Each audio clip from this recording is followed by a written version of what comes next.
سلام نعخم يخون كبرانن تعزبت مدب نلوم عربي ميازي 17 كلتشعن أسران شدشتن استدالو زيناتات حيزنا لكم قريبنا لنا سنة مكتتال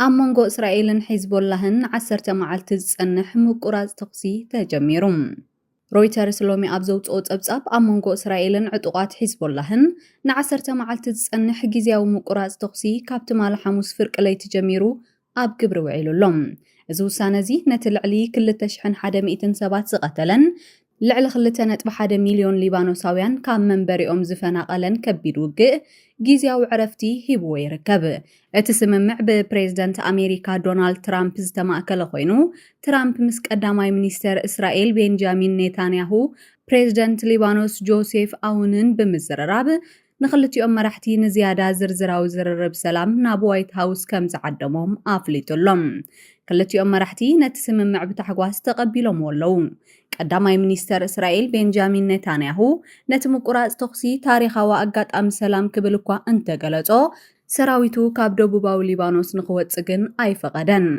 إسرائيل وشت ليبانوس سفيح نايد حنت زوبا فتيرا ختصنح مخانا زغلت نتانياهو إذا زخون زلو دما داقماي ورار نخيمتسن نام مريت إسرائيل استتكوس مسائلات نمكل خالن مخانو آغنزيبوم كاب زلنا يوبوتا أين وطنينا بمبال دما صنع مرقتيو قليسو بتحد وجن دما إسرائيل حزب اللهن اتسممع انت تتحيسو جزء رأسنا يمكل خال مثلا استحلوا مخانو آفليتنا اللوا وانا صحافة حبرات هاجرات أنطونيو غوتيريس ون نتسممع بتحقواس دحر مقبالو كلهم وجنات نتوع الملؤ بملؤ نخخبرو تامحتينو ازي جزياو مقراز تقسي نغط على ذات سلام مجد ختصرق تسفا خمزلوون قليتو يخون مبارت سممع بقبر خاب زوعل ندحر أبقل خبابيتات قل تخصيص مع سلازلو سراويت ليبانوس اتوم تمزابيلوم زنبرو زيكاتات نابيتوم عم مملاس تنقاق خقبرو التحساسي بولوم بتمساسالي سراويت إسرائيل ون نبرت دبوباو ليبانوس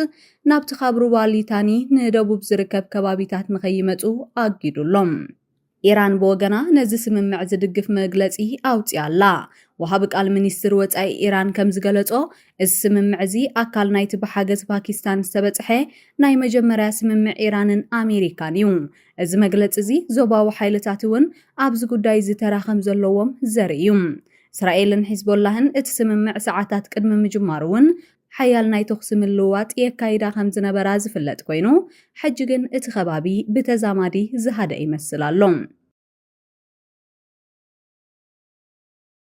تركي نسلام إيران زعلمه لعلواي دبلوماسي وعلا تأنقدالام عب كتما أنتاليا تركي نسلسته معالتات زتصنح عب دبلوماسيا وعلا لوم عربي تجمير له ازو على زي منيستر وطاء قدايات باكستان سعود عربن قبصن زساتفو له خوينو كاند علامو دما نتاوشت إيران زكايد زلو قئن مبقع زعلمه دبلوماسيا وصعارتات نمسلات يوم بريزيدنت تركي ريسيب تايب إردوغان أبت أنتاليا دبلوماسي فورم تباهلو تصوع أخيبا نتساتفتي مدرخ سمعيو أبتو على قوني منيستر وطاء تركي باكستان سعود عربن قبصن فول يركب كقبرو تتصبيتي كبر أبز ركب الزدما أتعب إيران زلو وقئن أتعب سقاط فتيرو زلو معتاوش هرمزن زيز ألوم أجنداتات كخونو مخانوم بيت صحفة زينا AFP حبيرو اللوم باكستان أمونغو إيرانن أمريكان كم كأنداء التعراقيت بمخان تسرح زلا خوينا زحلف سومنون أب إسلام آباد ناي سلام زته كم زأنقدت يفلت از دبلوماسي من قسقاس كسالت كلو حلق أستاف سراويت باكستان تمال حموس آب تهران مثل علوت سبسلطان إيران تراخيبو نيرو از ركب زكايد زلو واشنطن تهرانن نتن شوعات سومنات زقت ألوقئن معراف حدش زور زته نمجمار آب زحسبالو زلو أوانيو بريزيدنت ريسيب تايب إردوغان أب سومنزي نسلفو أب زهابو مقلتي እቲ ብምቁራጽ ተኽሲ ዝተኸፈተ መስኮት ዕድል ብምሉእ ክንጥቀመሉ ይግባእ ብምባል ጻውዒት ተቐሪቡሎም ወገን ኣሜሪካ ፕሬዝደንት ዶናልድ ትራምፕ እቲ ዝቕጽል ርክብ ኣሜሪካን ኢራንን ኣብ ዝቐረባ ሰሙን ክካየድ ከም ዝኽእል ገሊጹሎ ቤት ጽሕፈት ፕሬዝደንት ኣሜሪካ ብወገኑ እቲ ዝርርብ ዳግማይ ኣብ ፓኪስታን ንክኸውን ዓብ ተኽእሎ ከም ዘሎ ኣፍሊጡ እዚ ጻዕርታት እዚ ነዚ ዞባዊ ስግኣት ንምህዳእን ነቲ ዘሎ ወተሃደራዊ ግጭት ንምፍታሕን ዝዓለመ ዓብ ዲፕሎማስያዊ ስጉምቲ እዩ ዓዲ እንግሊዝን ፈረንሳን ንምኽፋት ወሽመጥ ሆርሙዝ ዝዓለመ ህጹጽ ኣኼባ ይመርሓ ኣለዋ።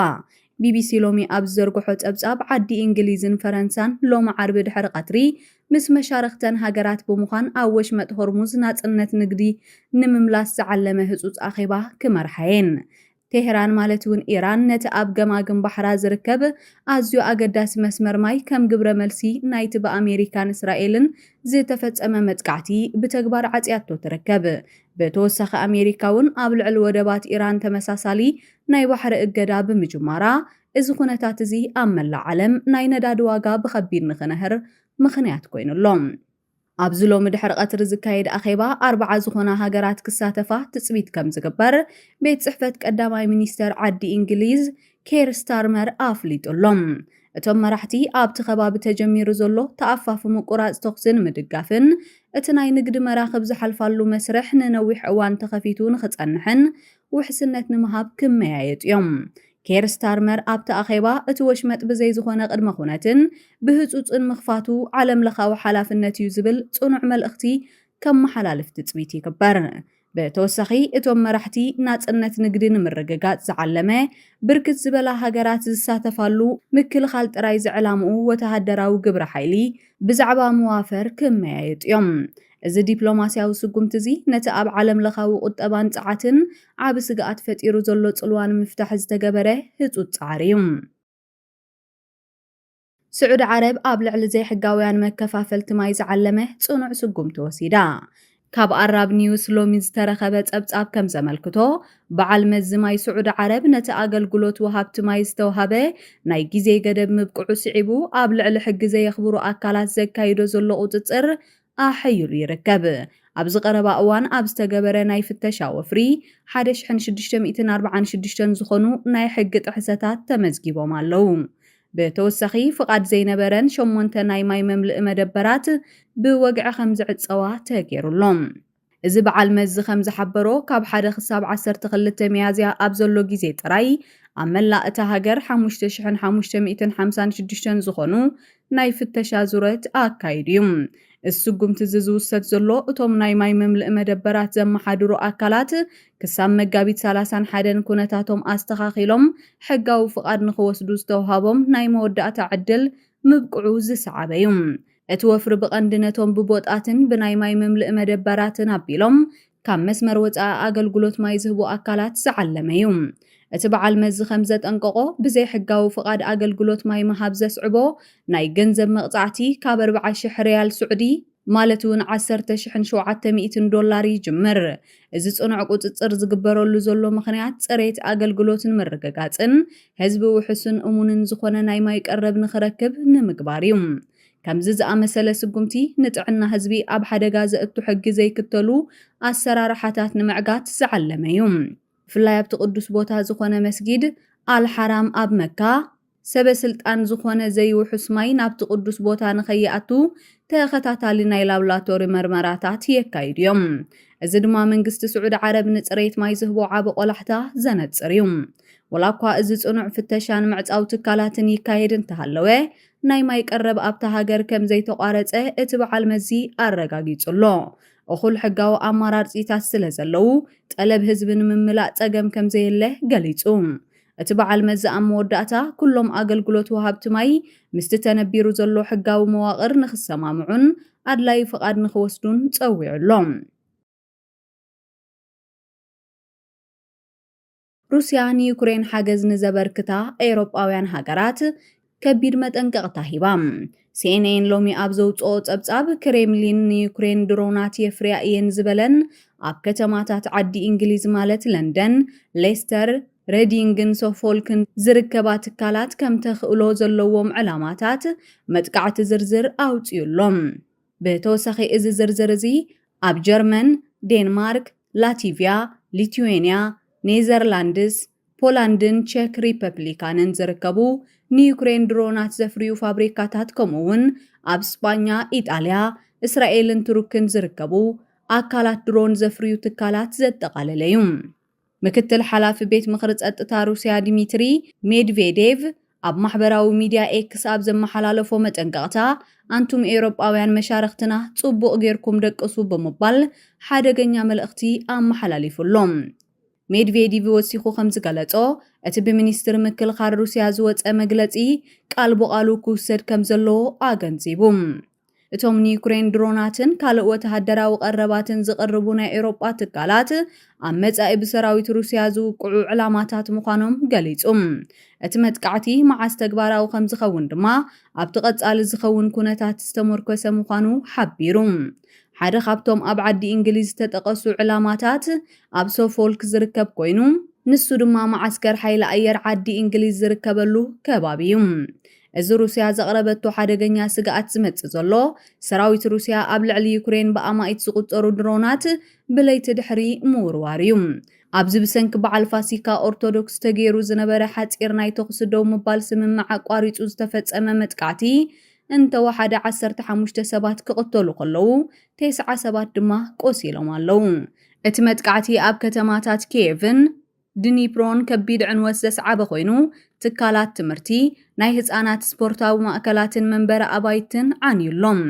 ሚኒስትሪ ምክልኻል ሩስያ ከም ዝገለጾ ኤውሮጳውያን ሃገራት ንዩክሬን ዝኸውን ናይ ድሮን ምፍራይ ዓቕመን ንምዕባይ ዝወሰድኦ ውሳነ ንመላእ ኤውሮጳ ናብ ዝገደደ ወተሃደራዊ ግጭት ዘእቱ ስጉምቲ እዩ።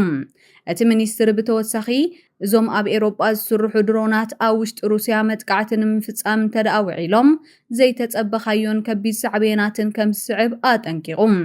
ኤውሮጳውያን መራሕትን ሃገራቶም ናብ ውግእ ይደፋፍእወን ከም ዘለውን ህዝቢ ኤውሮጳ ድማ እቶም ንዩክሬን መሳርሒ ዘቕርቡ ትካላት ኣበየናይ ኣድራሻ ከም ዝርከቡ ክፈልጥ ከም ዝግባእ ገሊጹ። ፕሬዝደንት ዩክሬን ዘለንስኪ ብወገኑ ሩስያ መዓልታዊ መጥቃዕቲ ስለተካይድ ዩክሬን መዓልታዊ ናይ ምክልኻል ኣየር ሚሳይላት ከም ዘድልያ ገሊጹ።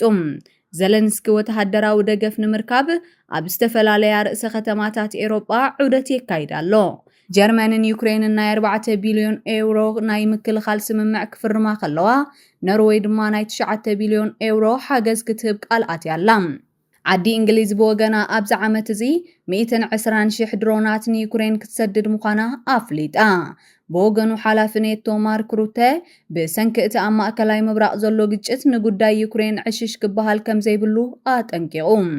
ወላ እኳ ዩክሬን ኣብ ዝሓለፈ ወርሒ ገለ ከባቢታት መሊሳ ክትቆጻጸር እንተኻለት እቲ እናተጸንቀቐ ዝኸይድ ዘሎ ናይ ምክልኻል ኣየር ሚሳይላታን ሕጽረት ገንዘብን ግን ገና ዓቢ ስጋኣት ኮይኑ ይርከብ። ኣብ ቡርኪና ፋሶ ልዕሊ 100 ማሕበራት ሰብኣዊ መሰላት ብወተሃደራዊ መንግስቲ ፈሪሰን። አልጀዚራ ኣፍሪካ ሎሚ ኣብ ዘውፅኦ ጸብጻብ ወተሃደራዊ መንግስቲ ቡርኪና ፋሶ ልዕሊ 100 ማሕበራትን ሲቪላዊ ትካላትን ንኽፈርሳ ትእዛዝ ኣመሓላሊፉሎም። እዚ ስጉምቲ እዚ ብወገን ተጣበቕቲ ሰብኣዊ መሰላት ከም ኣብ ልዕሊ መሰረታዊ መሰላት ዝተፈጸመ መጥቃዕቲ ተባሂሉ ይውቀስ ኣሎ። እዚ ፍጻመ እዚ እቲ መንግስቲ ቅድሚ ኣዋርሕ ንኹለን ፖለቲካዊ ሰልፍታት ሃገር ንኽፈርሳ ካብ ዝወሰዶ ስጉምቲ ቀፂሉ ዝወፀ ዝኸረረ ናይ ምቁፅጻር ስጉምቲ እዩ። ሚኒስትሪ ምሕደራ ዞባታትን ምንቅስቓስን እታ ሃገር 118 ዘይመንግስታውያን ትካላትን ማሕበራትን ምስቲ ዘሎ ሕጋዊ ድንጋጌታት ብዝሰማማዕ መገዲ ከም ዝፈረሳን ንጥፈታተን ድማ ከም ዝተኣገደን ብወግዕ ኣፍሊጡሎም።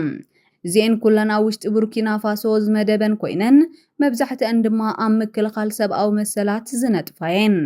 እቲ ሚኒስተር ኤሚል ዘርቦ ሓለፍቲ እዘን ዝፈረሳ ማሕበራት ምስቲ ሓዱሽ ናይ ሓምለ 2025 ሕጊ ንኽሰማምዑ ምዃኖም ኣጠንቂቑሎም።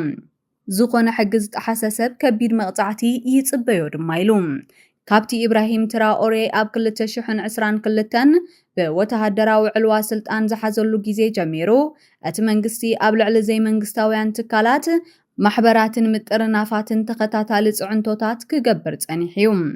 ዝሓለፈ ዓመት ትራኦሬ ንጥፈታት ማሕበራት መሰላት ዝቕይድ ሕጊ ድሕሪ ምፍራሙ ብዙሓት ትካላት ፍቓደን ተሰሪዙ ወይ ድማ ንግዚኡ ተኣጊደን እየን። ካብዚ ብተወሳኺ ኩለን ሃገራውያን ይኹና ኣህጉራውያን ትካላት ኣብ ንግዳዊ ባንክታት ዘለወን ሕሳብ ዓጽየን ናብቲ ብመንግስቲ ዝመሓደር ባንክ ንኽሰግራ ተገዲደን እየን። ኣህጉራዊ ትካል ኣምነስቲ ነዚ ስጉምቲ ብምኹናን ኣብታ ሃገር ኣብ ልዕሊ ሲቪላዊ ማሕበራት ዝግበር ዘሎ ጽዕንቶ እናገደደ ይመጽእ ከም ዘሎ ገሊጹ። ኣብቲ ትካል ላዕለዋይ ተመራማሪ ዞባ ሳሄል ዑስማን ዲያሎ እዚ ኣብ ልዕሊ ዘን ትካላት ዝተፈጸመ ግሉጽ መጥቃዕቲ ኣዝዩ ዘሰንብድ እዩ ብምባል እዚ ስጉምቲ እዚ ምስ ቅዋም ቡርኪና ፋሶን ኣህጉራዊ ግቡእን ዝጋጮ ምዃኑ ኣገንዚቡ ዲያሎ ወሲኹ ከም ዝገለጾ እዚ ስጉምቲ እዚ ንሲቪላዊ ማሕበራት ንምዕባጥን ንተጣበቕቲ መሰላት ንምፍርራሕን ዝዓለመ ሰፊሕ ወፍሪ ኢሉ ፕሬዚደንት ኢብራሂም ትራኦሬ ኣብ ዝቐረባ እዋን ንዜጋታት ሃገሩ ብዛዕባ ዲሞክራሲ ክትርስዑ ኣለኩም ብምባል ዘሰንብድ መግለጺ ሂቡ ነይሩ ቡርኪና ፋሶ ምስቶም ምስ አልቃዒዳን አይሲሲን ርክብ ዘለዎም ዕጡቃት ጉጅለታት ንነዊሕ እዋን ክትዋጋ ጸኒሓ እያ እቲ ወተሃደራዊ መንግስቲ ድማ ነተን ካብ ወጻኢ ሓገዝ ዝረኽባ ማሕበራት ምስቶም ዕጡቃት ይተሓባበራን ስለያ የካይዳን እየን ብምባል ብተደጋጋሚ ክኸሰን ጸኒሑ እዩ ክብራትን ክብራንን ንሎም ዝሓዝናዮም ዜናታት ነዞም ክትከታተልዎም ጸናሕኩም መስሉ ነይሮም ኣብ ቀጻሊ ብኻልእ ትሕዝቶ ክሳብ ንራኸብ ሰላም